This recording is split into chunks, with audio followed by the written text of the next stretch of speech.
সোনালি সাভানার বিশাল প্রান্তরে, যেখানে বাতাস গান গায় আর সূর্যের আলো ঘাসের মাথায় নাচে, সেখানে বাস করত ছোট্ট এক সিংহ শাবক তারো, রাজপরিবারের উত্তরাধিকারী, ভবিষ্যতের রাজা।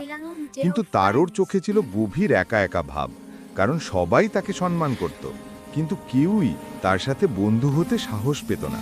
মুকুট ছিল মাথায়, কিন্তু পাশে ছিল না একটি আন্তরিক সঙ্গীও। একদিন তারও একা একা ঘাসের মধ্যে হাঁটছিল। ঠিক তখনই উপরের গাছ থেকে লাফিয়ে পড়ল এক তুষ্ট চঞ্চল ছোট্ট বানর কিবু। বিন্দুমাত্র ভয় না করে কিবু তারোর পিঠে বসে বলল, ওই তুমি এত একা কেন? দৌড় প্রতিযোগিতা করবে? সেই মুহূর্তেই তারোর জীবনে প্রথম আলো জ্বলে উঠল, আর সেখান থেকেই শুরু হলো এক অবিশ্বাস্য বন্ধুত্বের গল্প। তারো আর কিবু একসাথে দৌড়ালো, নদীতে পানি ছিটালো, গাছের ছায়ায় গড়াগড়ি খেললো, আর সন্ধ্যের আকাশে হাসির শব্দ মিলিয়ে গেল। তারও বুঝল মুকুটের থেকেও মূল্যবান হলো একজন সত্যিকারের বন্ধু।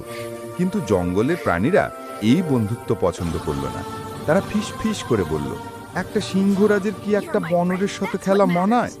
কথাগুলো তারোর মনে কাঁটার মতো বিঁধল, কিন্তু কিবু শুধু হাসল। ওদের বলতে দাও, তুমি আমার বন্ধু, এটাই আমার পৃথিবী।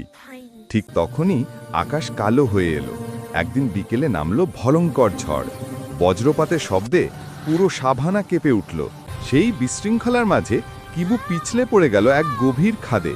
একটু না ভেবে তারও ঝাঁপ দিল নিচে। যত ঝড়ই গর্জে উঠুক, সে বন্ধুর হাত ছাড়ল না। সে 1 ইঞ্চিও পিছু হটল না, আর সেই অদম্য সাহসে সে কিবুকে টেনে তুলল নিরাপদ স্থানে। পরদিন রাজপরিষদ তারোকে ডেকে বলল, তুমি রাজপুত্র, তুমি তোমার প্রাণ একটি বানরের জন্য ঝুঁকিতে ফেলতে পারো না? যদি মুকুট মানে বন্ধুকে বিপদে ফেলে রাখা, তাহলে এই মুকুট আমার দরকার নেই। ঠিক তখনই সবচেয়ে বৃদ্ধ সিংহটি এগিয়ে এসে মাথা নত করে বলল, ছোট্ট তারো, তুমি সত্যিকারের রাজা, কারণ রাজত্ব শক্তিতে নয়, বন্ধুকে রক্ষা করার সাহসে। সেই মুহূর্তে পুরো জঙ্গল উল্লাসে ফেটে পড়ল, আর তারো আর কিবু, 2 ছোট্ট প্রাণ, উঁচু পাথরে দাঁড়িয়ে সাভানার দিকে তাকালো, এবং তারা বুঝল, শিরে মুকুট না থাকলেও বন্ধুত্বই হলো সবচেয়ে বড় সম্মান।